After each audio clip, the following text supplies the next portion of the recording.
Next chapter है light reflection and refraction. इसमें सबसे पहले समझेंगे लाइट क्या होता है। तो लाइट एनर्जी का ही एक फॉर्म है जिससे कि हम किसी भी ऑब्जेक्ट को देख पाते हैं। इसकी प्रॉपर्टी क्या है, तो लाइट जो होता है वो स्ट्रेट लाइन में ट्रेवल करता है, ये शैडो बना सकता है, ये डुअल नेचर का होता है। डुअल नेचर में जैसे वेव और पार्टिकल हो गया। ये इलेक्ट्रोमैग्नेटिक वेव होता है, यानी कि इसको किसी भी दूसरे मीडियम का ज़रूरत नहीं है ट्रेवल होने के लिए।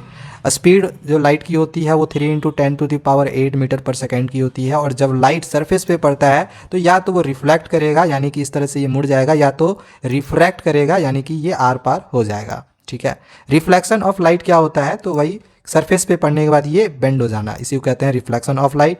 रिफ्लेक्शन ऑफ लाइट के दो लॉ हैं। पहला लॉ कहता है कि इंसिडेंट रे, रिफ्लेक्टेड रे, और जो नॉर्मल होता है वो एक ही प्लेन में देखो यहाँ पे लाइज कर रहा है। वहीं दूसरा लॉ कहता है कि जो एंगल ऑफ इंसिडेंस है वो एंगल ऑफ रिफ्लेक्शन के इक्वल होता है। मिरर के बारे में पढ़ेंगे। मिरर दो टाइप का होता है, एक प्लेन मिरर और दूसरा स्फेरिकल मिरर। स्फेरिकल मिरर भी दो टाइप का होता है, कॉनकेव और कॉन्वेक्स, जो कि आगे अभी हम पढ़ेंगे।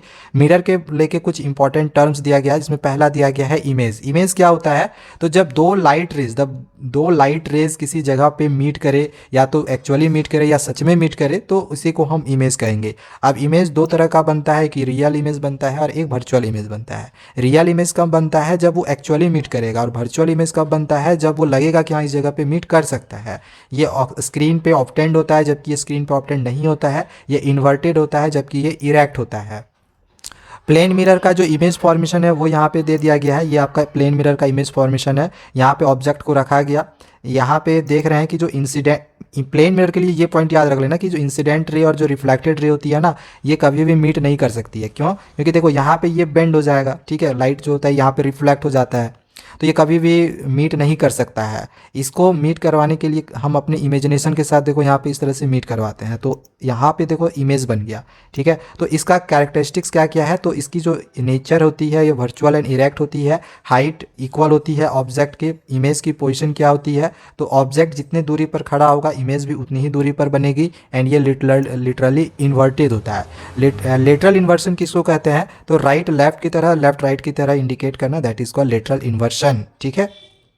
स्फेरिकल मिरर, इसमें ये क्या होता है, तो ये दो टाइप का होता है। एक होता है कॉनकेव मिरर, दूसरा होता है कॉन्वेक्स मिरर। बाकी ये सब के बारे में आपको पता ही होगा। पोल कौन सा होता है, फोकस क्या है, रेडियस क्या है, सेंटर ऑफ कर्वेचर क्या है, ये सब के बारे में आपको पता है, इसलिए इसको मैंने नहीं बताया। ये प्रिंसिपल एक्सिस है। ठीक है, ये सब पता होगा आपको।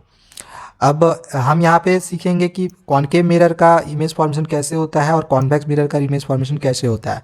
तो क्या पहले हम कॉनकेव मिरर का इमेज फॉर्मेशन सीखेंगे। इसके लिए आपको पहले कुछ रूल्स दिए गए हैं। सबसे पहले आपको ये याद रखना है कि जान लो ये प्रिंसिपल एक्सिस है, तो अगर कोई ray of light principal axis के पैरेलल होता है तो फोकस से पास होता है। ये पहला रूल है। दूसरा रूल ये है कि अगर रे ऑफ लाइट फोकस से पास हो तो ये प्रिंसिपल एक्सिस के पैरेलल हो जाएगा।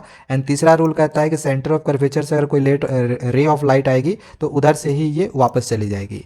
एंड एक और है कि रे ऑफ लाइट अगर प्रिंसिपल एक्सिस ऐसे टकराता है, यानी जो एंगल ऑफ इंसिडेंस होगा वो एंगल ऑफ रिफ्लेक्शन के इक्वल होगा। ये दोनों इक्वल होता है। ये तीन लॉ है, सॉरी 4 लॉ है। ये 4 लॉ आपको याद रखने हैं।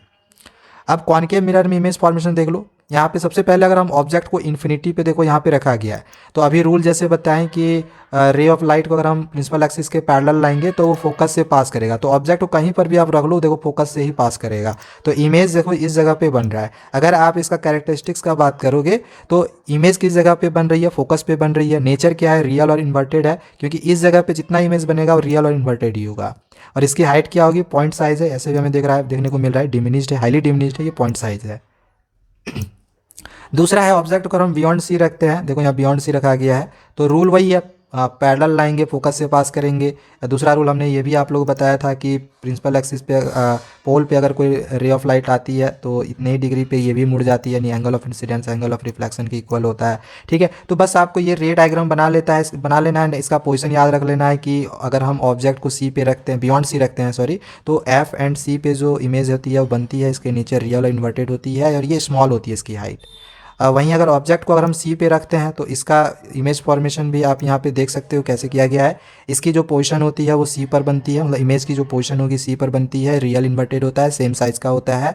अगर सी और एफ के बीच में इमेज को रखा जाए तो इमेज ऐसा बनेगा, इस जगह पे जो इमेज है वो बनता है, यानी कि बियॉन्ड सी बनता है। देखो इमेज जो बियॉन्ड सी बना है, रियल और इन्वर्टेड बनता है, और ये हाईली इनलार्ज होता है इसकी हाइट।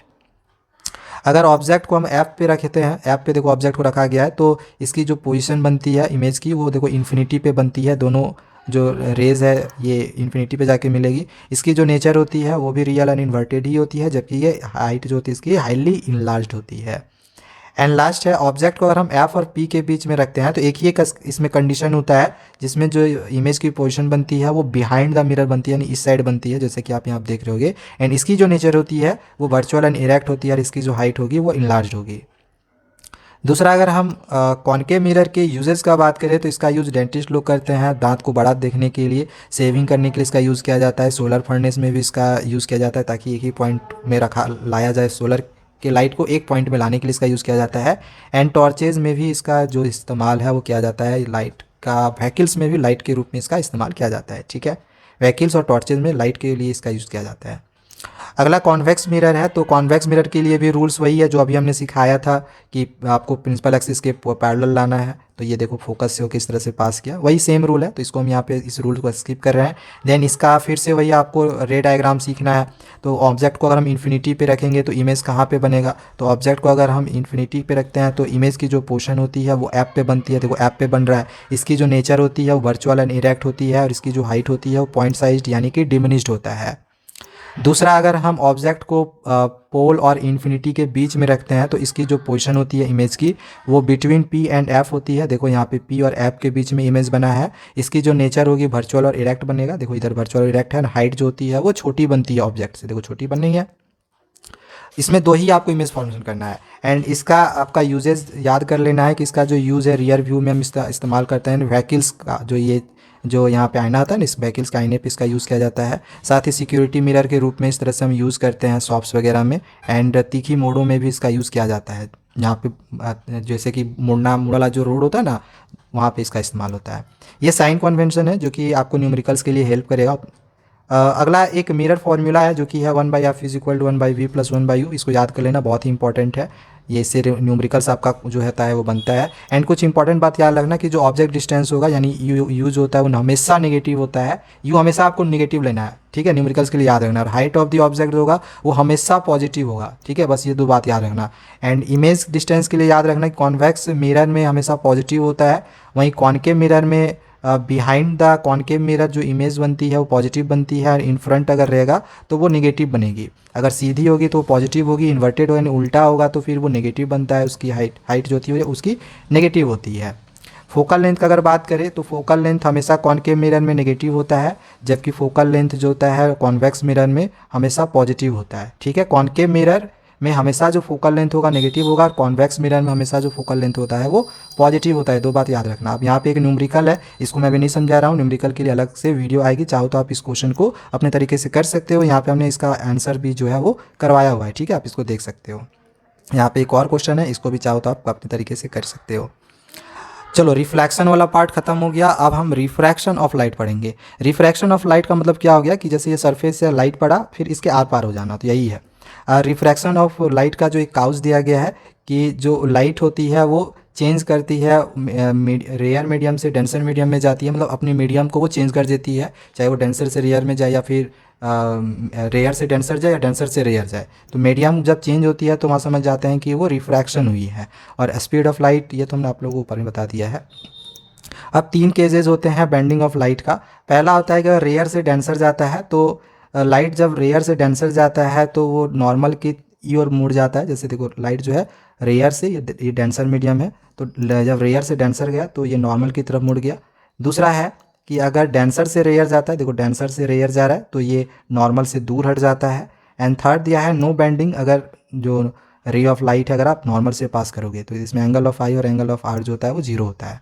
ठीक है, अब यहाँ पे कुछ एग्जांपल्स हमने दिखा दिए हैं रिफ्रैक्शन के, तो ये अभी हम स्किप कर रहे हैं। Refraction through glass slab. Glass slab में रिफ्रैक्शन किस प्रकार से होता है, तो ग्लास स्लैब का रिफ्रैक्शन देखो यहाँ पे हमने सिखा दिया है, जो अभी हमने ऊपर में बताया ना सेम वही चीज़ है। अब लेटरल डिस्प्लेसमेंट को लेकर यहाँ पे कुछ इंपॉर्टेंट चीज़ें दी गई है, जैसे कि अगर ग्लास स्लैब की थिकनेस हम बढ़ाते हैं तो उसका जो लेटरल डिस्पर्शन है वो भी बढ़ता है। रिफ्रैक्टिव इंडेक्स अगर बढ़ाते हैं तो लेटरल डिस्पर्शन बढ़ता है, और अगर वेव लेंथ बढ़ाते हैं तो लेटरल डिस्पर्शन जो होता है वो कम होता है। तो ये तीन चीज़ जो है लेटरल डिस्पर्शन के लिए याद रख लेना। ठीक है, चलो अब एक चीज़ और याद रख लेना कि जो वायलेट कलर होता है इसकी वेवलेंथ सबसे मिनिमम होती है, इस वजह से लेटरल डिस्पर्शन इसका सबसे ज़्यादा होगा। ठीक है, ग्लास प्रिज्म का भी बिल्कुल इसी प्रकार से यहाँ पे रिफ्रैक्शन करके दिखाया गया है, तो आप चाहो तो इसको भी देख सकते हो कैसे ग्लास प्रिज्म का किया गया है। अगर आपको इसका डिटेल में वीडियो देखना होगा तो लिंक डिस्क्रिप्शन पे है, जाके देख सकते हो। हमने सारा जो इसका कैसे ये रिफ्रैक्शन हुआ है सब सारा हमने समझाया हुआ है। अब आगे हम पढ़ेंगे रिफ्रैक्टिव इंडेक्स के बारे में। तो ये क्या होता है, तो the ratio of speed of light in A given pair of medium. मान के चलो दो मीडियम दिया हुआ है, एक रेयर और डेंसर, तो उन दोनों का रेशियो में ले लेना, that is called refractive index. ठीक है, और आपको पता होगा रेयर मीडियम में जो स्पीड ऑफ लाइट होती है वो फास्ट होती है और डेंसर मीडियम में स्लो होती है। और रिफ्रैक्टिव इंडेक्स को हम म्यू या फिर एन से इस तरह से डिनोट करते हैं। इसको हम ऑप्टिकल डेंसिटी भी कहते हैं। अगर हम रिफ्रैक्टिव इंडेक्स को बढ़ाते हैं तो डेंसिटी भी बढ़ती है, जबकि उसकी स्पीड होती है वो कम होती है। एंड ये याद रख लेना है कि रिफ्रैक्टिव इंडेक्स जो होता है वो इन्वर्सली प्रोपोर्शनल होता है 1/v का, क्योंकि यहाँ पे ऐसे भी हमने बताया डेंस ये रिफ्रैक्टिव इंडेक्स बढ़ गया तो वेलोसिटी यानी कि स्पीड कम हो गया, तो इसीलिए इसका ये इन्वर्सली प्रोपोर्शनल होता है। ठीक है, इसको अब हम किस तरह से रीड करते हैं, तो इसको हम इस तरह से रीड करते हैं कि refractive index second medium with respect to the first medium, इस तरह से इसको हम रीड करते हैं। इसको लेके एक न्यूमेरिकल दिया हुआ है, चाहो तो आप इस न्यूमेरिकल को भी यहाँ से कर सकते हो। एब्सोल्यूट रिफ्रैक्टिव इंडेक्स क्या होता है, तो if the ratio of speed of light in a vacuum to the speed of light in the other medium, अगर स्पीड ऑफ लाइट हम वैक्यूम में लेते हैं और कोई दूसरे मीडियम में लेते हैं, यानी कि n is equal to c/v, ये हो गया स्पीड ऑफ लाइट, ये हो गया कोई दूसरे मीडियम का स्पीड, तो इसी को हम एब्सोल्यूट रिफ्रैक्टिव इंडेक्स कहते हैं। लॉज ऑफ रिफ्लेक्शन दो लॉ है, ये जिस तरह से लॉज ऑफ रिफ्लेक्शन में दो लॉ था ना, कि पहला लॉ था कि इंसिडेंट रे, रिफ्लेक्टेड रे और जो नॉर्मल होता है एक ही प्लेन में लाई करता है, बिल्कुल यहाँ पर भी वही चीज़ है कि जो इंसिडेंट रे होता है, जो रिफ्रैक्टेड रे होता है, जो नॉर्मल होता है वो एक ही प्लेन में लाई करता है। एंड इसमें भी दूसरा लॉ है जो कि स्नेल्स लॉ, इसका लॉ ये कहता है कि sine i by sine r is equal to ये कांस्टेंट होता है। ठीक है, हमेशा जो इसका अगर आई एंगल ऑफ इंसिडेंस का अगर साइन निकालते हो और एंगल ऑफ रिफ्लेक्शन का अगर आप साइन निकालते हो तो दोनों का जो रेशियो होगा वो कांस्टेंट निकलता है सारे में, मतलब सबका जो यहाँ का निकालो यहाँ का निकालो सब में सेम ही वैल्यू निकलेगा। अगला है स्फेरिकल लेंस, तो हमने मिरर खत्म कर दिया। अब इसमें स्फेरिकल में लेंस में भी हम लोग दो तरह के लेंस के बारे में पढ़ेंगे, कॉन्वेक्स और कॉनकेव, जिसको अभी हम इसको फास्ट फॉरवर्ड में बताने वाला है, क्योंकि हमने मिरर आपका जो है ख़त्म कर दिया है। अब इसमें भी कुछ रूल्स हैं, जैसे ये प्रिंसिपल एक्सिस से पैरेलल आया, F2 से ये पास कर गया, ये वो रूल ऊपर में सिखाया था, सेम वही चीज़ है। चलिए इमेज फॉर्मेशन यहाँ पे देख लेते हैं। अगर हम ऑब्जेक्ट को इन्फिनिटी पे रखते हैं कॉन्वेक्स लेंस में, तो पोजीशन इमेज का बनता है F2 पे, नेचर इसका होता है रियल और इन्वर्टेड, हाइट होता है पॉइंट साइज्ड। दूसरा दिया गया है अगर ऑब्जेक्ट को हम बियॉन्ड C1 रखते हैं, देखो यहाँ पे C1 है, अगर इसके बियॉन्ड इधर रख दे तो जो इमेज बनता है इसकी जो पोजीशन होती है वो इमेज की पोजीशन F2 और C2 के बीच में बनती है, जो नेचर होती है वो रियल और इन्वर्टेड होती है, हाइट जो होता है डिमिनिश्ड होता है। इसी तरह से इसका भी आप याद कर लेना, इसका स्क्रीनशॉट करके आप याद कर सकते हो। यहाँ पे इसको हम स्किप कर रहे हैं क्योंकि इमेज फॉर्मेशन हम ऑलरेडी एक वीडियो में आपको सिखा चुके हैं, अगर देखना होगा जाके देख लेना, ये रैपिड रिवीजन है, इस वजह से उसको हम स्किप किए हैं। अगला है कॉन्वेक्स लेंस का क्या यूज़ है, तो कॉन्वेक्स लेंस का इसका इस्तेमाल किया जाता है माइक्रोस्कोप में या फिर मैग्नीफाइंग ग्लासेस में। ठीक है, दूसरा इसका यूज़ किया जाता है टेलीस्कोप में, थर्ड इसका यूज़ किया जाता है कैमराज वगैरह में इसका यूज़ किया जाता है, एंड चश्मे में भी इसका यूज़ किया जाता है। कॉनकेव लेंस का कहाँ यूज़ किया जाता है, तो इसका यूज़ किया जाता है नियर साइटेडनेस यानी मायोपिया के करेक्शन में, दूसरा स्पाई होल्स में और तीसरा फ्लैश लाइट्स में। इसी प्रकार से कॉनकेव लेंस के लिए भी यहाँ पहले रूल दे दिया गया है, देन इसका भी इमेज फॉर्मेशन आप यहाँ पे देख लो। अगर हम ऑब्जेक्ट को इन्फिनिटी पे रखते हैं तो इसका जो पोजीशन बनता है इमेज का वो F1 पे बनता है, नेचर वर्चुअल और इरेक्ट होता है और जो हाइट होती है वो पॉइंट साइज्ड होती है। एंड इसका भी कैरेक्टरिस्टिक्स आप यहाँ पे देख लो दूसरा का। ठीक है, तो दो इसमें भी दो ही बनेगा, इसमें भी आपको साइन कन्वेंशन रूल है जो कि न्यूमेरिकल के लिए आपको याद रखना है, ये है लेंस फार्मूला, इसको भी याद कर लेना। मैग्नीफिकेशन के लिए आपको ये वाला फार्मूला याद रखना है, एंड इससे रिलेटेड आपको न्यूमेरिकल्स में आगे आप लोग को करवाऊंगा, चैनल को सब्सक्राइब करके रखे रहना। ठीक है ना। पावर ऑफ लेंस, इसका ये वाला फार्मूला होता है पावर ऑफ लेंस का 1/f, इसकी जो यूनिट होती है वो होती है डायोप्टर, इसको याद रखना है। तो ये चैप्टर भी आपका यहाँ पे कंप्लीट हो गया है। चलिए